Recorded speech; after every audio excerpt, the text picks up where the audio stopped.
Well, earlier this week, Nationals MP Anne Webster shared a passionate plea for the nation's citrus growers on Facebook. They're facing a critical shortage of workers.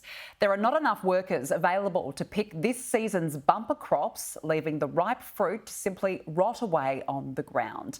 Anne Webster joins me now live to discuss. Thank you very much for your time. This certainly is prime citrus season right now. You posted on Facebook this week how many jobs need to be filled. Look, it'd be in the thousands. I don't have the specific number. The Harvest Trail website and the farmers who use them would have a certain number, and then we've got many farmers who don't use them. That's part of the problem, but there also is there are strategies that people can use to go on Gumtree, a range of places that people can find out where the jobs are.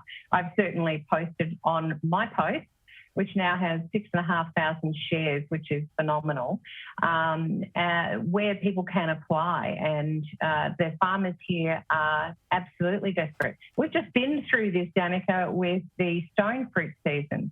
One of my local stone fruit growers has just ploughed in 40 acres of stone trees because he's so tired of not being able to get the labour force.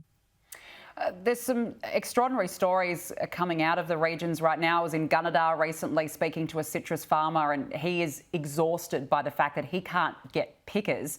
He blames the fact that there are too many different visas and too much government red tape. What exactly is the process for these farmers to be able to get workers? Well, farmers need to register, preferably as approved employers, or to find approved employers such as Maydex, where they can register their interest for labourers. And the federal government, we have the website for Harvest Trail as well, where people can go on and register, and there's a map for where all the jobs are available. If people want to look, there are definitely places for them to find that. I've certainly got feedback in the last few days from people who are trying to take up these citrus jobs that the red tape is too complicated. They're going round and round in circles. I mean, seriously, it is not good enough. I don't care which government is in. It's not good enough. The bureaucratic processes that people have to go through to be able to actually get a job just shouldn't be as complicated as they are. I understand why some of the complications are there. We want accountability. We want to make sure our workers are safe. We want to make sure farmers aren't ripping anybody off. All of those usual claims, and I understand, therefore, that the need for pretty good processes, but do they really have to be as complicated as they are? Well, what are the solutions to this crisis in the short term? As we said, this is prime picking season, particularly in the citrus area. What can be done in the meantime? Well, people who are interested can certainly go to those two sites that I've mentioned, the Harvest Trail, the Australian Government Harvest Trail, and then any of the labour hire companies. I've spoken to a labour hire contractor this morning who is excellent. And he's short on workers as well. So it is definitely across the board. I think Labor really need to put their hand to the plough here and open up the visas. We've had a terrible run post-COVID. During COVID, obviously, we lost a lot of working holiday makers.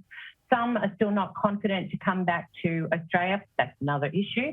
And I agree, visas need to be made simple. That's why the Nationals pushed so hard for the ag visa, which is still there in name, but Labor have definitely dropped the ball and said they're not going to follow through. That provided both semi-skilled, unskilled and skilled labour to come into Australia to assist in the agricultural industries and more broadly to abattoirs and fisheries and so forth.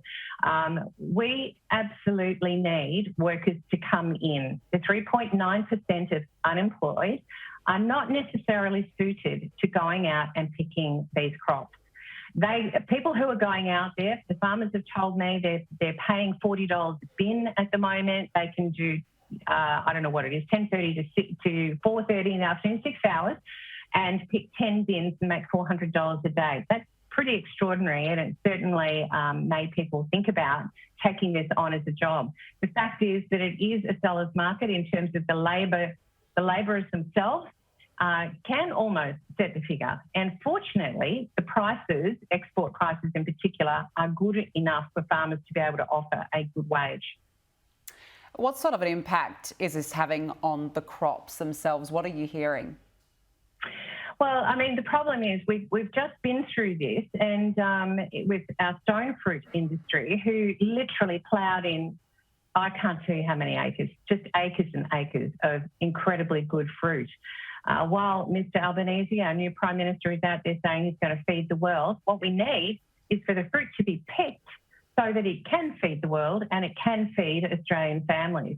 You know, cost of living doesn't need to go up anymore because people can't get the fruit to market. And when it does get there, supply and demand, it's going to be more expensive. We need workers. We need the fruit picked so it can get on our shelves and not cost people an arm or a leg. Anne Webster, we have to leave it there. Thank you very much for joining us this afternoon. Thank you, Danica.